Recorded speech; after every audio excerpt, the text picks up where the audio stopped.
आज हम environmental science के अंतर्गत national forest policies of India के बारे में जानेंगे तथा जो नेशनल एफर्ट्स किए जा रहे हैं फॉरेस्ट कंजर्वेशन के लिए, उनके मैनेजमेंट के लिए आज हम उनके बारे में जानेंगे। उनको हम किस प्रकार से प्रिजर्व कर सकते हैं, रिजर्व कर सकते हैं, प्रोटेक्ट कर सकते हैं, इन सब चीज़ों के बारे में आज हम बात करेंगे। ऐसे क्षेत्र जो ऐसे हैं जिन पर कृषि नहीं होती है, खेती नहीं होती है, जहाँ घने लंबे वृक्ष उगते हैं, उनको हम वनों के अंतर्गत रखते हैं। इन्हें हम जंगल भी कह सकते हैं। इनकी जो मूल भावना होती है वो यह है कि इनमें वन्य जीव भी रहते हों, यानी कि ऐसी जगह जहाँ बड़े बड़े वृक्ष हों और वन्य जीव भी हों, ऐसा क्षेत्र क्या कहलाता है? ऐसा क्षेत्र जंगल कहलाता है। लेकिन व्यवहारिक रूप से या प्रैक्टिकली जो फॉरेस्ट होती है उनकी बहुत टाइप की क्या होती है, उपयोगिता होती है तथा उपयोगिता के आधार पर उनको स्वीकार किया गया है। फॉर एग्जाम्पल, ऐसी जगह जहाँ पर लकड़ी, ईंधन, चारा और अन्य जो भी वन रिलेटेड यानी कि फॉरेस्ट रिलेटेड प्रोडक्ट मिलते हों और पास में कोई गांव अथवा कस्बे के निवासी उसे अपने जीवन यापन करने के लिए उसे यूज में लाते हों तथा और वस्तुओं का प्रदान करने का ये माध्यम हो, वन कहलाते हैं। अगर वनों का वैधानिक दृष्टि से देखा जाए तो वनों का आशय उस क्षेत्र से या उस एरिया से होता है जो वन अधिनियम में आता है। और ऐसे पर्यावरण की दृष्टि से फॉरेस्ट, पेड़ पौधे यानी कि प्लांट से कवर्ड वो क्षेत्र जो एटमॉस्फेयर की कार्बन डाइऑक्साइड को एब्जॉर्ब करते हैं और फोटोसिंथेसिस की प्रोसेस से बाहर ऑक्सीजन देकर वायुमंडल को बैलेंस रखते हैं। इस परिभाषा से इंडिया एक ऐसा देश है जिसकी भौगोलिक क्षेत्रफल 32,87,263 वर्ग किलोमीटर है। वहाँ सन 2002 से 2003 में वन जो थे वो 6,78,333 वर्ग किलोमीटर में हैं, जो लगभग 20.64% होता है, जबकि कृषि क्षेत्र लगभग 46% पर की जाती है।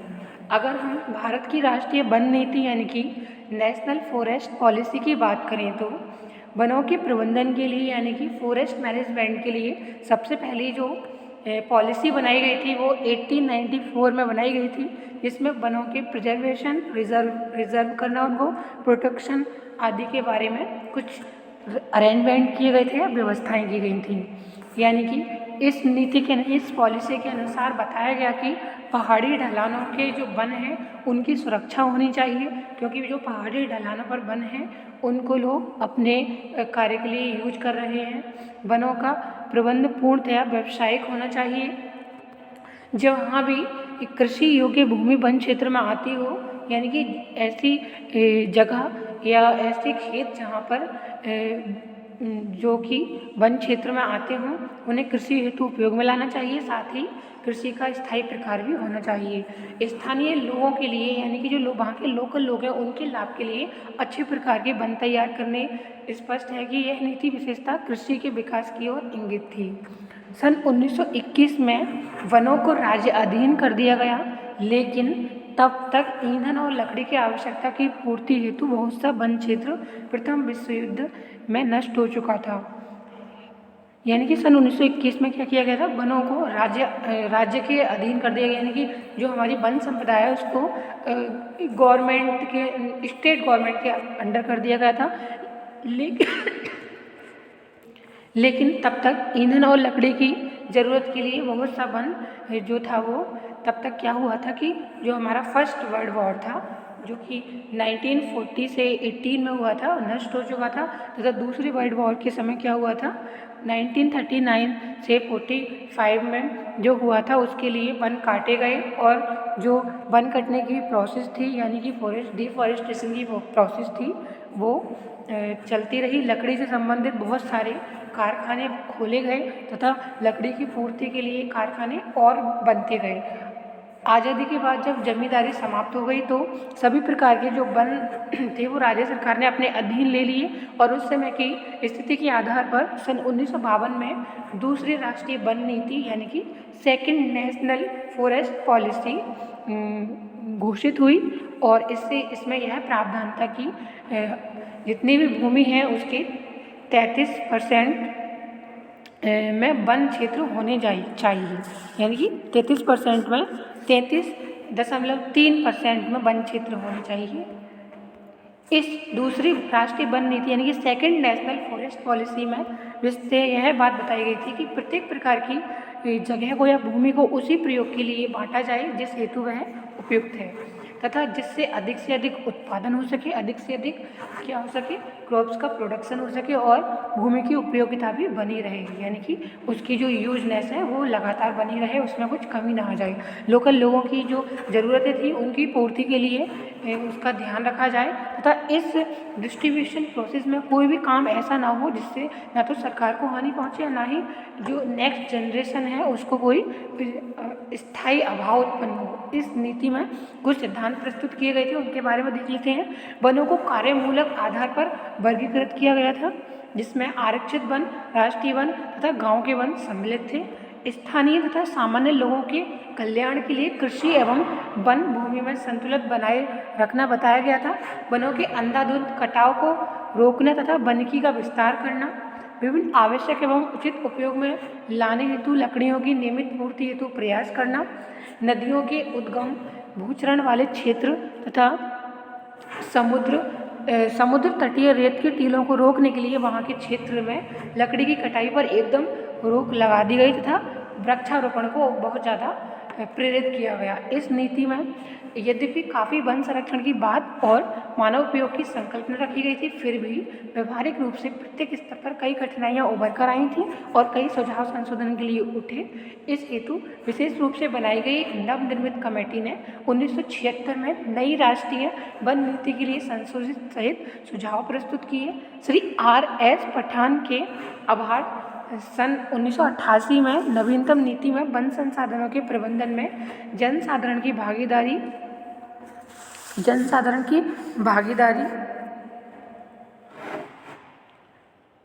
का प्रावधान है। स्वीकार कराने के बाद यह तीसरी राष्ट्रीय वन नीति कहलाई। स्वीकार करने के बाद यह तब से वनों के प्रबंधन में बहुत कठिनाइयां आईं, पर कोई नई वन नीति आज तक नहीं बन पाई। प्रतिवर्ष कुछ सुझाव केवल कागजों तक सीमित होकर रह गए। इसके बाद हम वन संरक्षण अधिनियम 1980 के बारे में बताएंगे। फॉरेस्ट कंजर्वेशन एक्ट 1980 अन्य प्रयोजनों के लिए वन भूमि के अंधाधुंध अनारक्षण और उपयोग को रोकने के लिए सन 1980 में यानी कि 1980 में वन संरक्षण अधिनियमित किया गया। इस अधिनियम के अंतर्गत किसी आरक्षित वन को अनारक्षित घोषित करने या वन भूमि को गैर वन प्रयोजन के लिए उपयोग में लाने के लिए केंद्रीय सरकार की पूर्व अनुमति आवश्यक होगी। वन भूमि को गैर वन भूमि के कार्य हेतु आवंटन के साथ ही यह प्रतिबंध भी है कि उतने ही अथवा उसके समतुल्य क्षेत्र में पेड़ लगाने होंगे। इसके बाद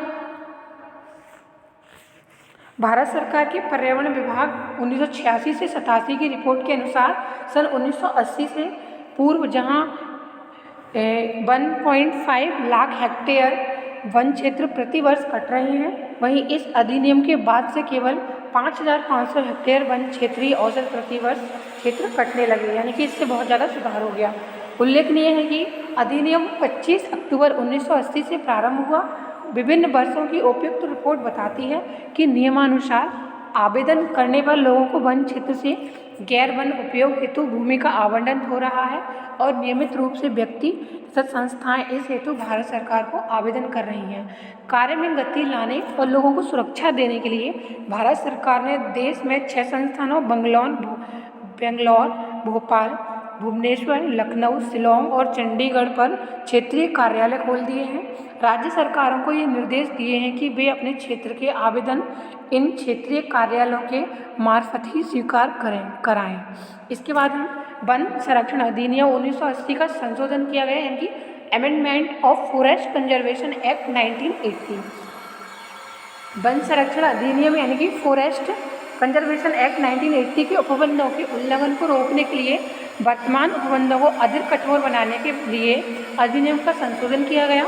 इसमें कुछ चीज़ें शामिल की गई, उनको देख लेते हैं।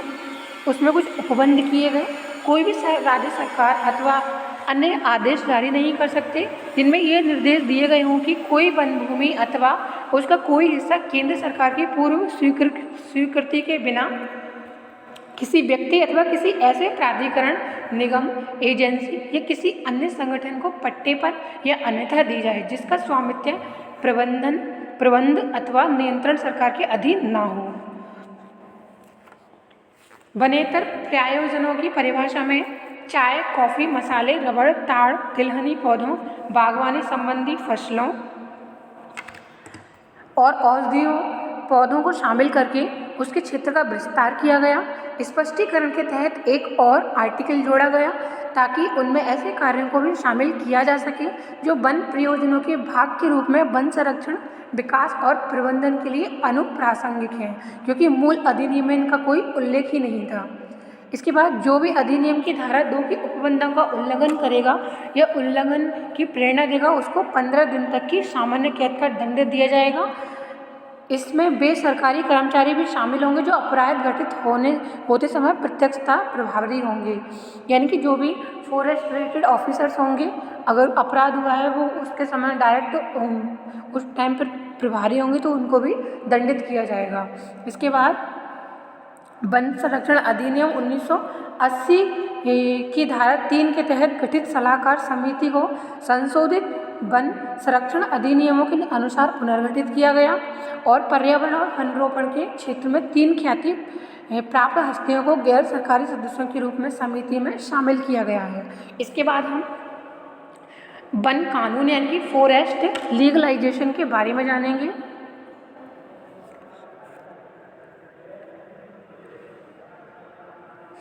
प्रथम भारतीय वन अधिनियम सन 1927 में बना, जिसके अंतर्गत राज्य सरकारों द्वारा वन प्रबंधन किया जाता रहा।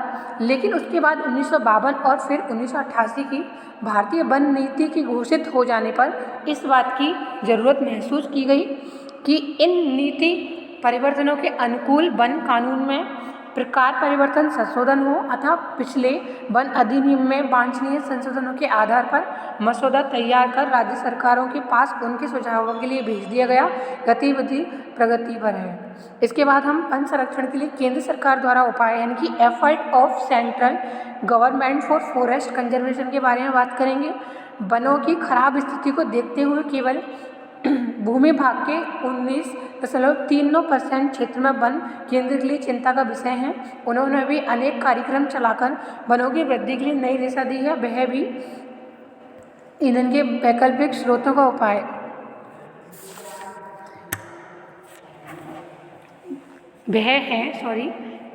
इसमें हम ईंधन के वैकल्पिक स्रोतों के उपाय, जैविक हस्तक्षेप से बिना वनों की सुरक्षा, वन अग्नि नियंत्रण योजना, प्राकृतिक साधनों पर संरक्षण के बारे में बताएंगे।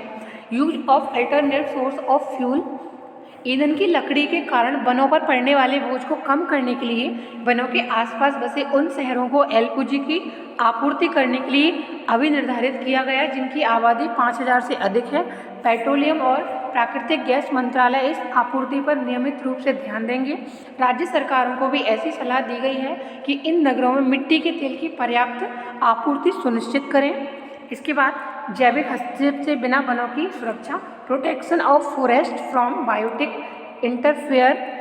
इंटरफेरेंस, जैविक हस्तक्षेप से वनों की सुरक्षा के लिए आधारभूत ढांचे के विकास की स्कीम 1986-87 में प्रारंभ की गई थी। इस स्कीम के अंतर्गत अवैध कटाई, अवैध कब्जे और चराई को रोकने के प्रभावी सुरक्षा उपाय करने के लिए राज्य सरकारों को 50% केंद्रीय सहायता दी जाती है। वन अग्नि नियंत्रण योजना, forest fire control strategy, Bharat में आधुनिक दवा अग्नि नियंत्रण पद्धतियों की शुरुआत नामक केंद्रीय प्रायोजित स्कीम 1992 से 93 से प्रारंभ की गई थी। इसमें कुछ उद्देश्य रखे गए थे।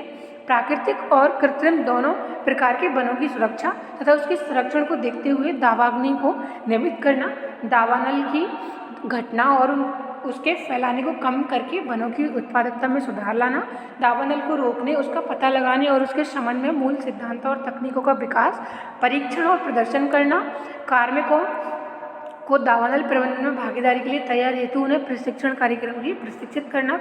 इसके बाद प्राकृतिक साधनों का संरक्षण यानी कि कंजर्वेशन ऑफ नेचुरल रिसोर्सेज, जिसमें जीव मंडल रिजर्व हैं उनका चयन और उनका रखरखाव, नमभूमि, कच्चे वनस्पति तथा प्रवाल भित्तियाँ, झील संरक्षण, जैव विविधता संरक्षण, वनस्पति उद्यानों को सहायता और औषधीय पौधों की अधिक उपज। इसके बाद मरुस्थलीकरण को रोकना, कम वेटिंग डिजर्टिफिकेशन। अनुमान है कि भारत के भौगोलिक क्षेत्र की 61.9% भूमि शुष्क है और मरुस्थलीय समस्याओं से प्रभावित है, जहां एक ओर पश्चिमी राजस्थान के जिलों तथा गुजरात तथा हरियाणा के आसपास के क्षेत्रों का गर्म रेतीले मरु क्षेत्रों के रूप में पता चलता है, वहीं दूसरी ओर जम्मू कश्मीर तथा हिमाचल प्रदेश में दो जिलों को ठंडे मरु क्षेत्रों के रूप में पता लगाया गया है। मरुस्थलीय से निपटने के लिए भारत ने भी अंतर्राष्ट्रीय कन्वेंशन पर अक्टूबर 1994 में हस्ताक्षर किए। इसके बाद वनोपज में हिस्सेदारी, शेयरिंग इन फॉरेस्ट प्रोड्यूस, इसके अलावा